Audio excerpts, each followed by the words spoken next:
Okay. Welcome back to the Shine Within podcast. Meet Samantha Mackay, a spirited Enneagram coach and personal development aficionado from Australia, dedicated to steering others towards healing and self-expression without reservations.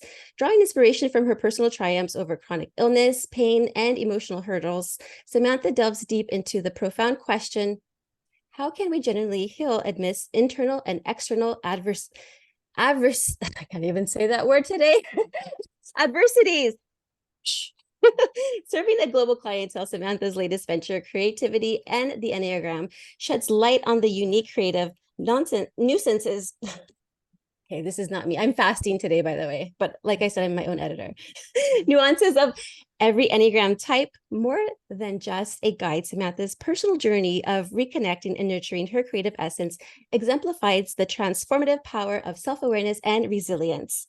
Thank you so much for being on my show today. And I apologize for my stumbling of words. I wear glasses as well, but sometimes they have a big reflection on it. So I'm like, but we wing it. So I'm so happy that you're here, Samantha. Thank you so much for joining me today. Oh, it's lovely to meet you. Thanks for having me, Gina. I can't wait. I know, I was like already having a blast here. And we were just chit-chatting just for a couple of minutes. So let me go ahead and just start off by having you just share about the moment as a 5-year-old who felt discouraged from painting now to becoming an Enneagram mentor and a creative recovery coach. I've always loved painting. And I first started when I was little, and I distinctly remember sitting in the garage at home and painting this portrait.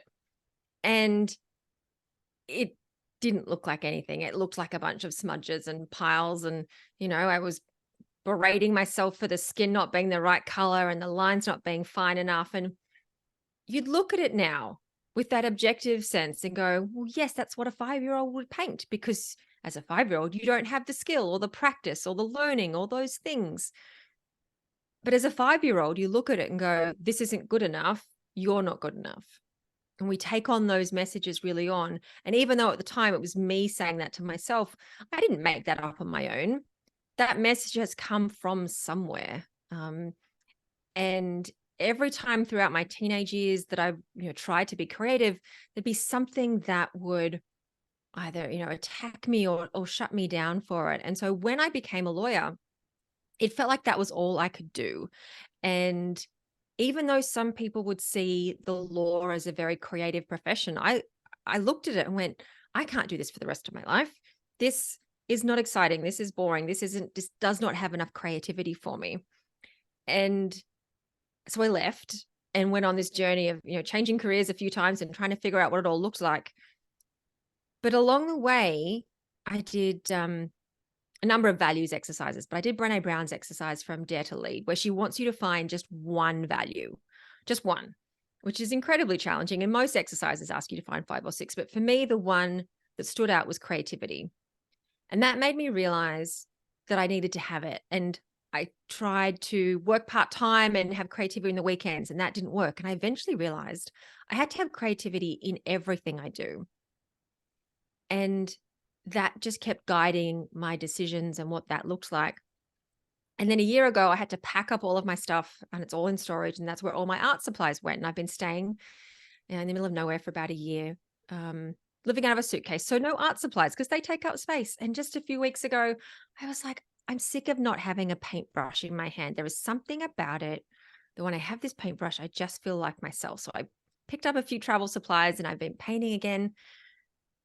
And I think this time, after having worked with a somatic therapist about creativity over July, August, there was something that this reclaiming this part of myself that feels like coming home, that feels like a sense of completeness, like I was always missing something. But having made peace with my creative self, my creative spirit, this thing inside me that has driven me throughout my life, been an essential part of me that I've never been able to own fully until now, or until very recently, has been just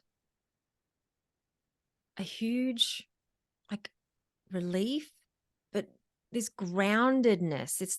When I say it's like coming home, it's like a completeness, because we're all whole, even though we're all healing.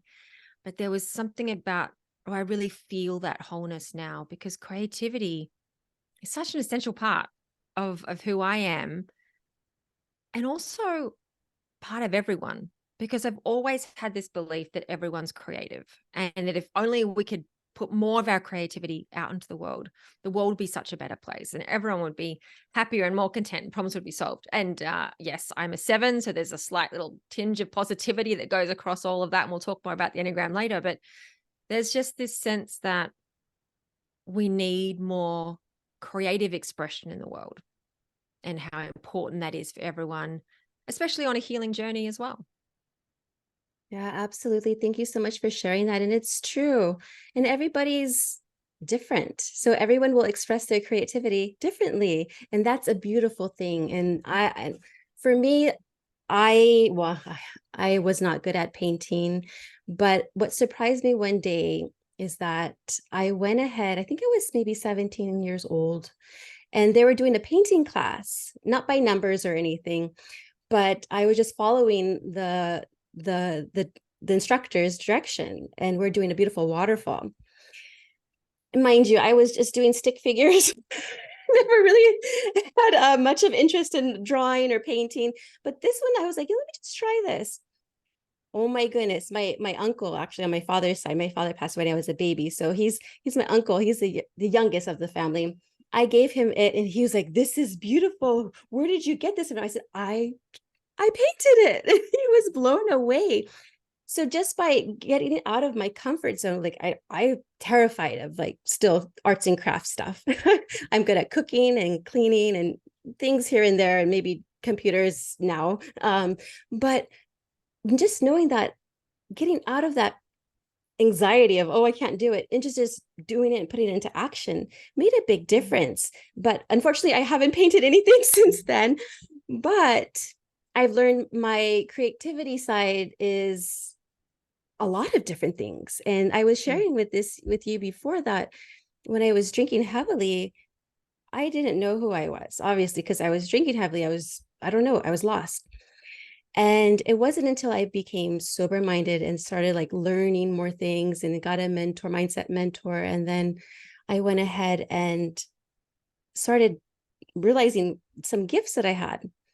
And I think we tend to put ourselves, like, we're conditioned, right? I think we're conditioned to where we're not supposed to be greater than what everybody else is, like the norm. But I think people are now realizing their gifts and their potential and are emulating them beautifully now. So yeah, and talking about the Enneagram, I had just recently learned that. And for our listeners who are unfamiliar with the Enneagram, can you just briefly explain what it is and how it relates to healing and self-awareness? Oh, I absolutely will. But first, I'd just like to call back to what you just said about cooking and cleaning, Yeah. in that sense that they're not creative, but they are. They are creative acts, because you're creating change in some way every time you do things. And so all of us are creative, regardless of whether there's an artistic element to it or not. And that's one thing I'm really exploring with my Creativity in the Enneagram series, which we can come back to. But we're creative simply by having this conversation. That is true. Yeah, I didn't think about it that way. You're right. Neither did I. One of the people I spoke to pointed that out to me. I was like, "Oh, you're so right." And sometimes it's just acknowledging that we're creative in every moment, in everything we say, without necessarily appreciating it. So the Right. Enneagram is a psycho-spiritual tool for development. What does that mean? So it means that as adults, we have the work of maturing, becoming actual adults. So as children, we develop an ego, we develop a personality, which is essential for surviving our childhood challenges, the overwhelming feelings and situations that we don't have the resources to process. And all of us experience that in some way, because that's just a part of childhood. And we have to develop an ego. That is essential. Our work as adults and adulthood is to go back and release all of that, to go back and process those wounds and things we couldn't as children, because we now have the resources. And when we do that, we stop being reactive. We stop, needing our addictive coping mechanisms as much. We stop needing to work as much.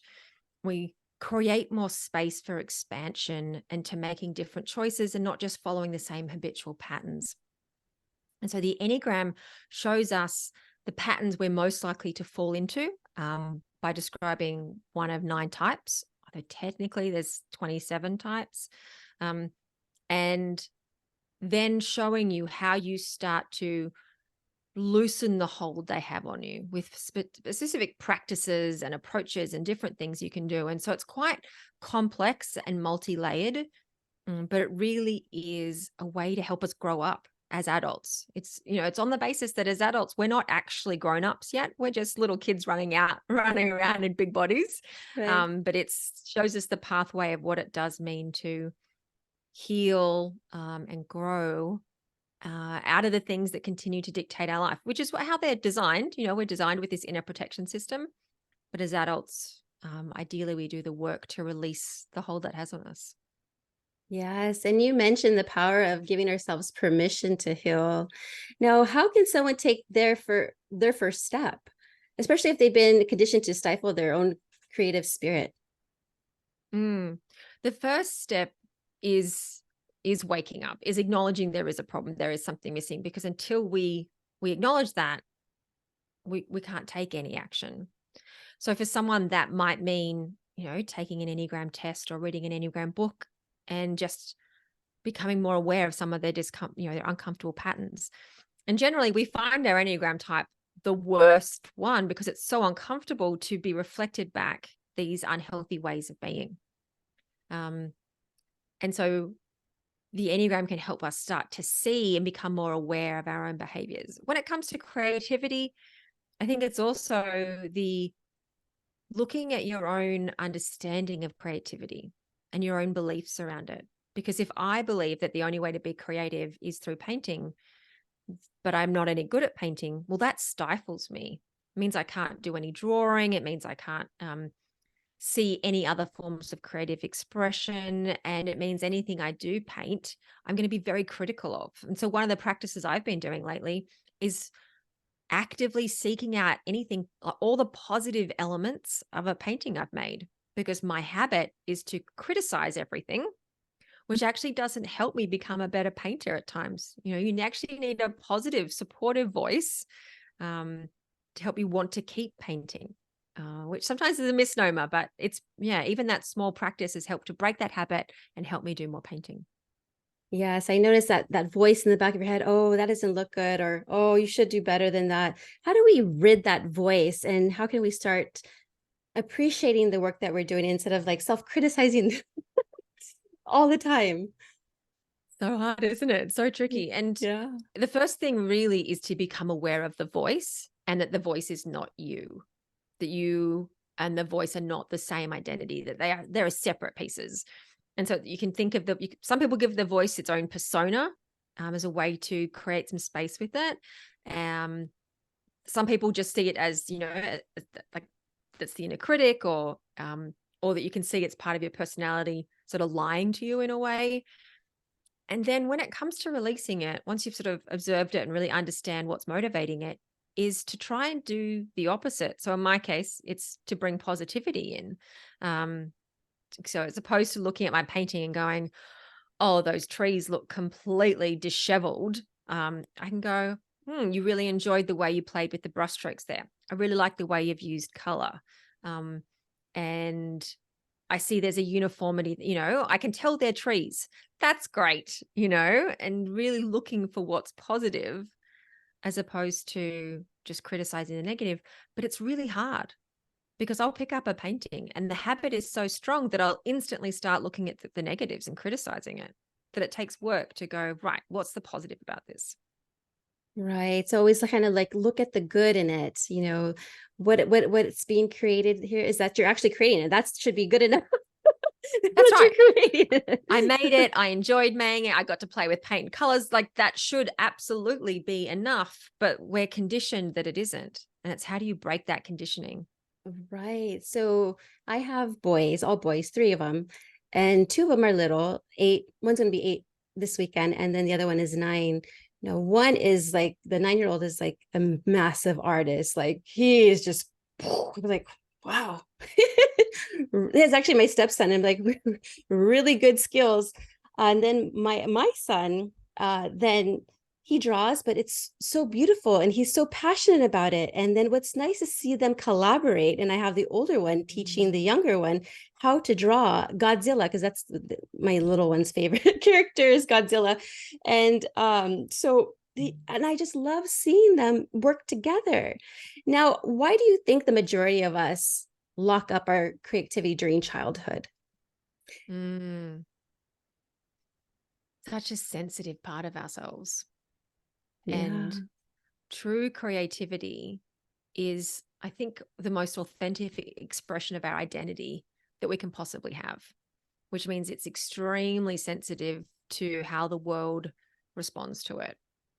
And so I think it's really, I mean, I think as children, we're prone to internalizing all sorts of, traumas and woundings and challenges.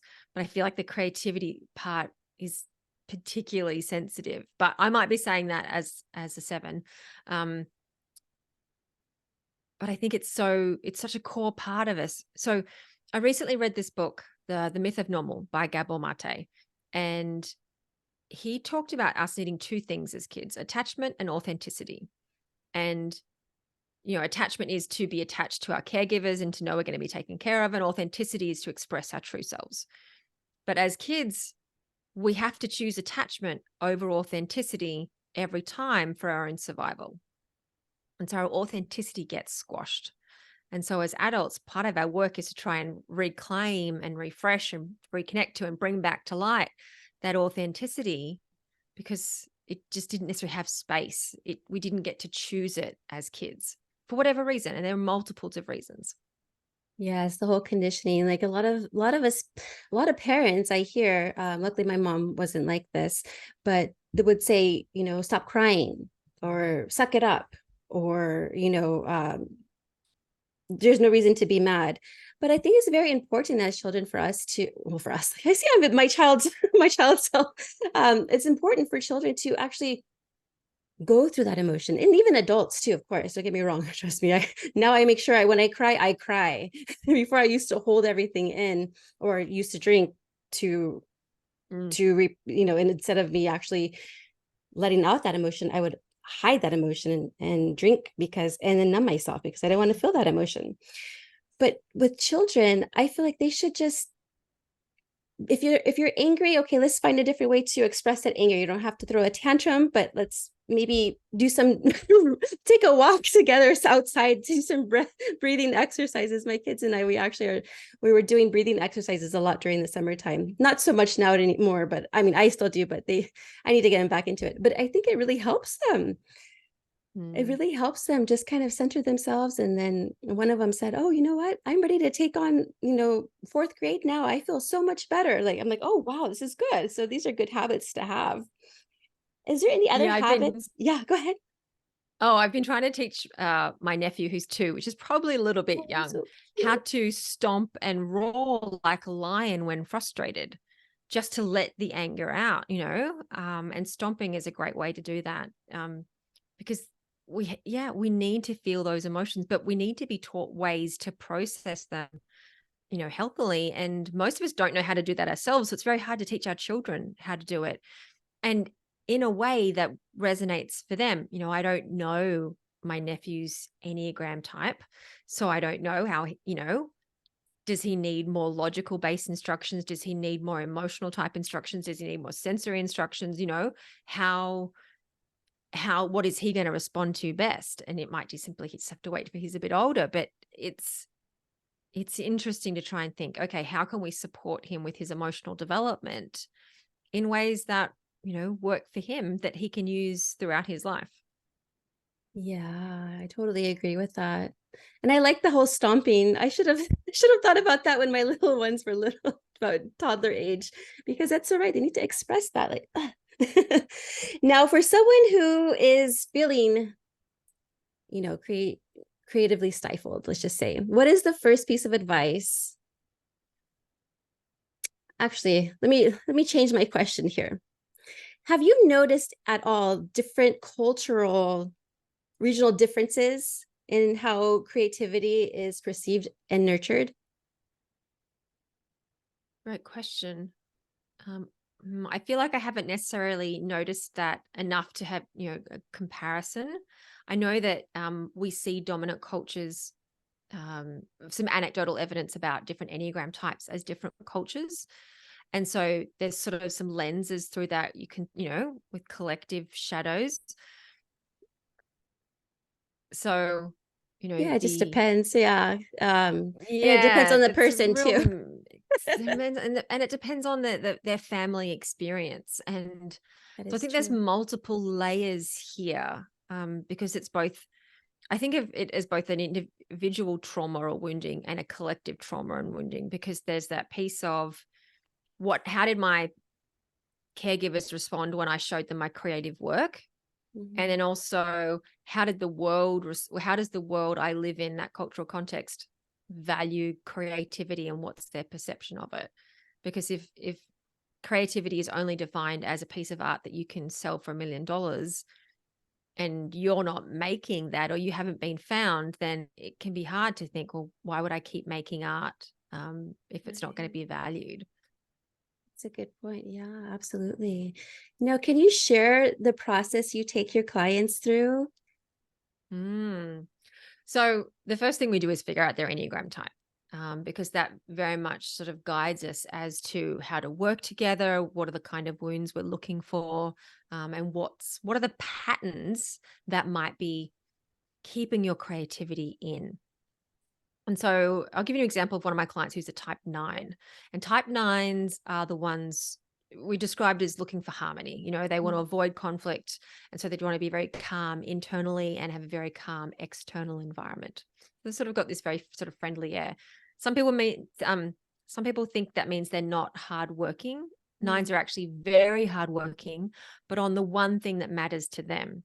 So if Mm. creativity matters to them, they're going to forget about it in order to do what the people around them want or need or is important to others in order to keep the peace. And so with my 9 client, we were identifying that pattern, and she does creative work. And so then what is it that we see happening when she tries to do her own creativity?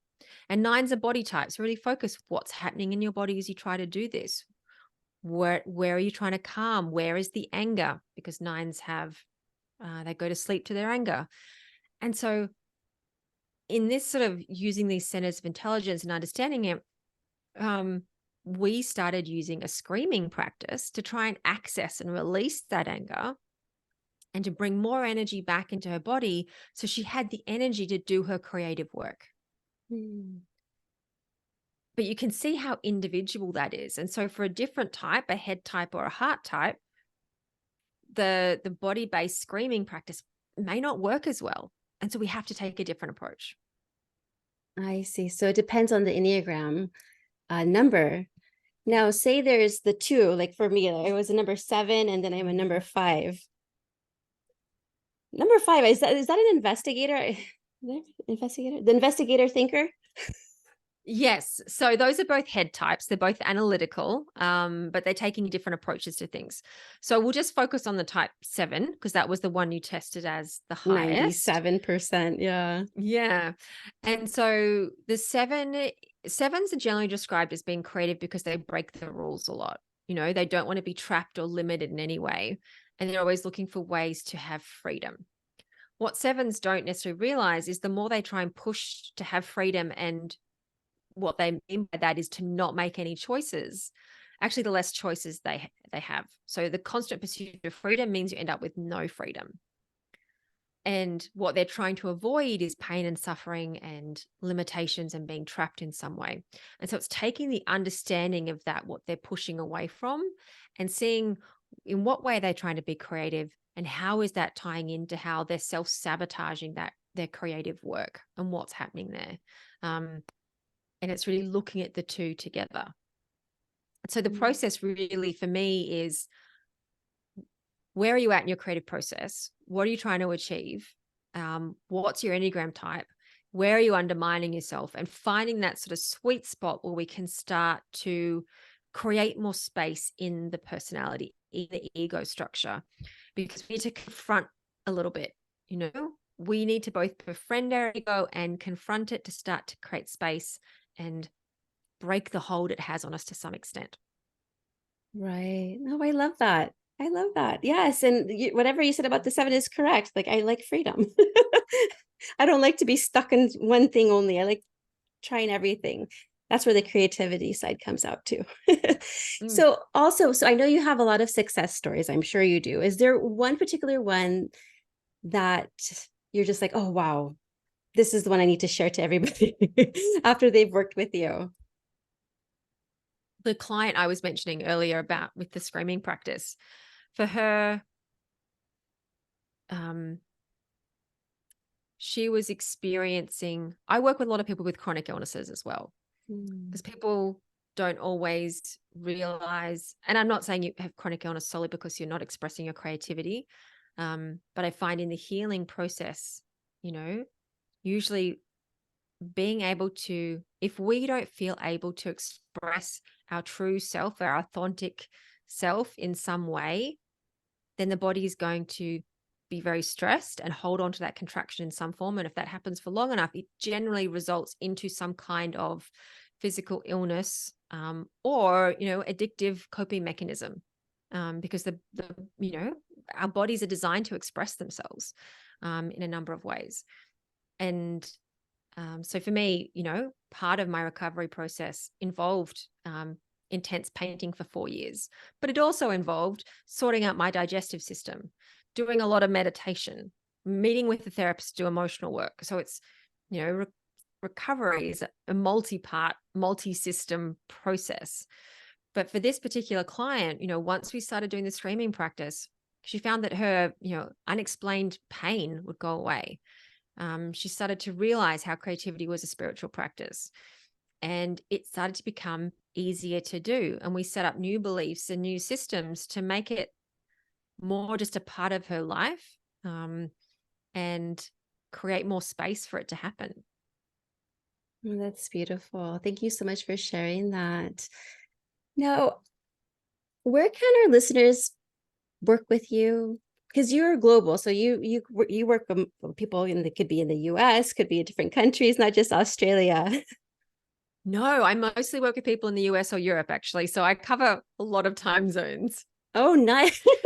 How's that working out? Because I can't imagine that. I guess Well, yeah. I'm a morning person, so it actually works quite well. Oh, okay, good, good. I know because some people are not morning people. That's right. And you have a Um, YouTube page as well. I do, yes. I'm doing all these interviews with people who know their Enneagram type about what creativity means to them, because only the 4 and the 7 are generally described as creative. And I was like, well, if everyone's creative, what does creativity look like for the rest of the types? Because if society or even your Enneagram report is saying that you're not creative, then that's not giving you permission to embrace that side of yourself. And so these, fascinating conversations with people about creativity I've just learned so much for them. They've been completely eye-opening. So they're all on the YouTube channel, and there's more to come. And yes, or you can find me at my website, individuo.life. And I've got Instagram, individuo_life. And it's really, people wonder about the name. It's really recognizing that recovery process is something we walk both alone and together.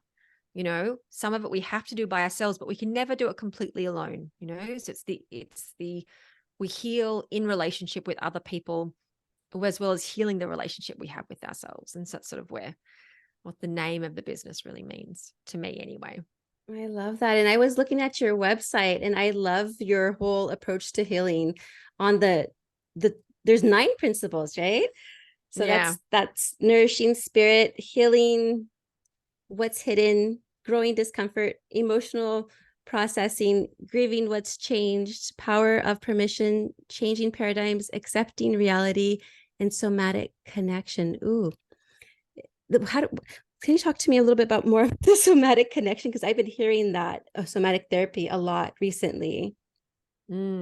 It's so powerful, somatic connection, partly because we've become very head-centered and we've become disconnected from our bodies. And I remember when I worked with my first therapist, it was just realizing how much I was just a head walking around on a meat sack as opposed to, a full human. And so somatic connection is the knowledge and remembering that all the answers are within us and they're contained in our body. And so you could describe the unconscious mind as the body.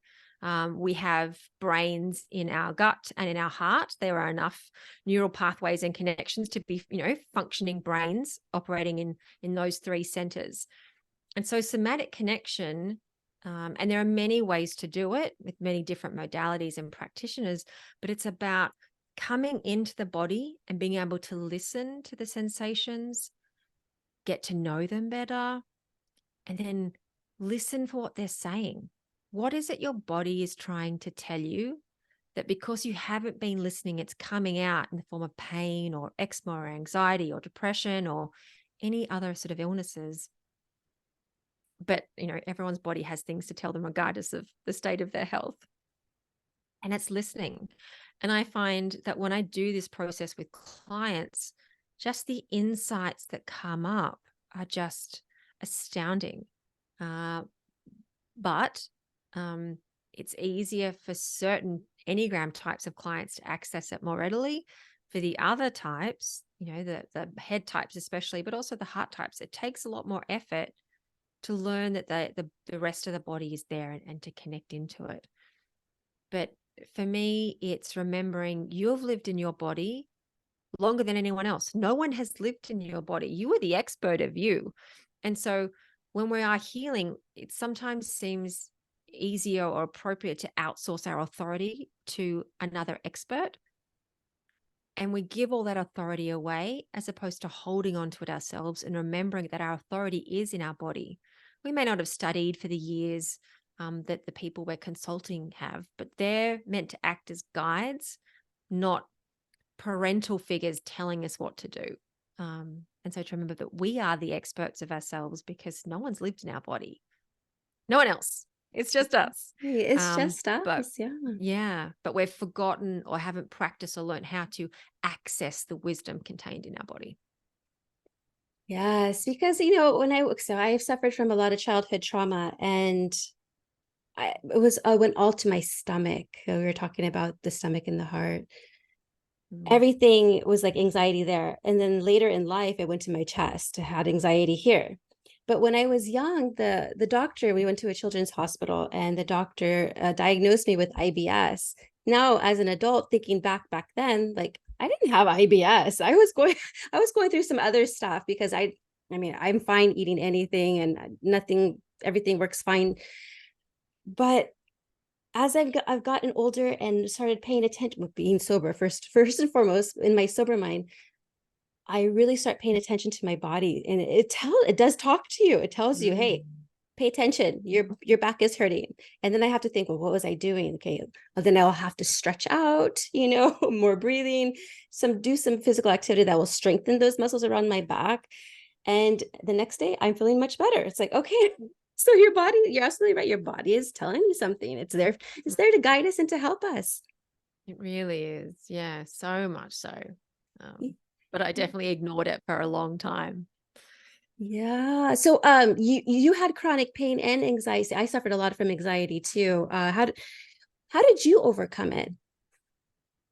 Stubbornly.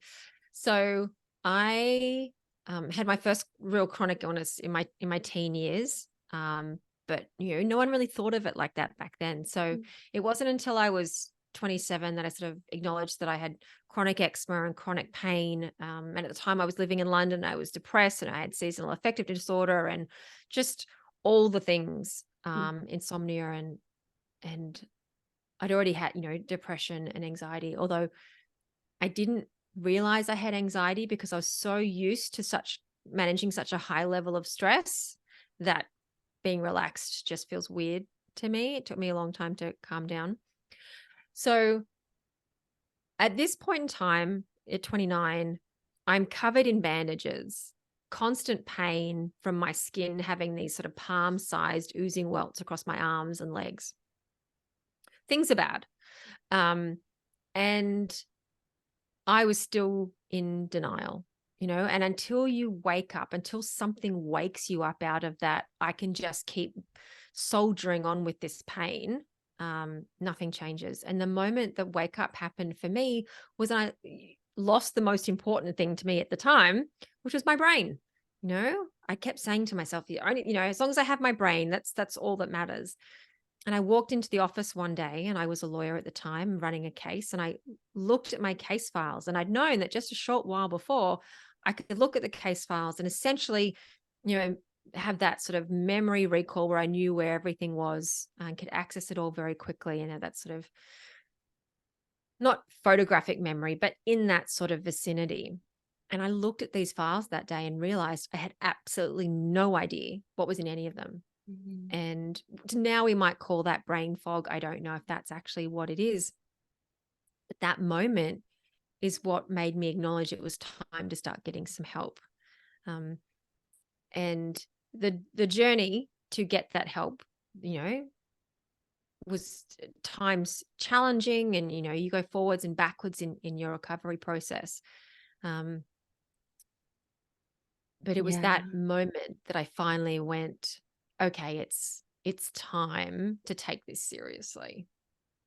right. I hear you. It's not a linear process. There's a lot of hiccups. I had many relapses in my drinking, but as long as you have the end goal and you want to continue bettering yourself and helping yourself, that's what we have to hold on to. Yeah, the hope that Yeah, it'll the get hope. it'll get better.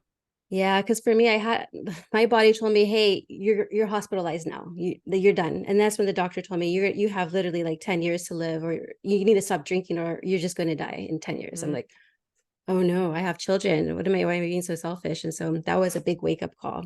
Wake up, yeah, I had to wake up, and yeah. that's where it led me, is to the hospital. But so much happier now, and I'm glad you Mm, are doing what you're doing, and I appreciate that you're helping people. People need you because they don't feel like they're creative, but there's a creator who created us. So we need to create here on earth. that's right. Yeah, absolutely. We all have something within us that needs to come out in some way, and Absolutely. doesn't really matter if you're whatever it is, we're creating every day. Right, right. Is there anything else you would love to share? Any last thoughts? Right?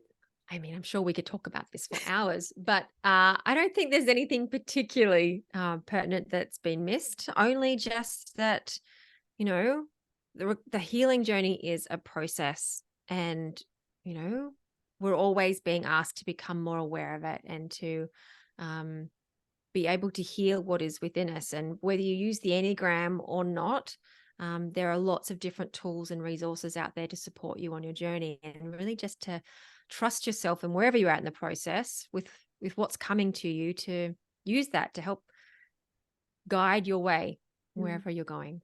I love that. Thank you so much, Samantha, for joining me today. It was so nice to meet you. Wonderful to meet you. It's been a delight. Thank you.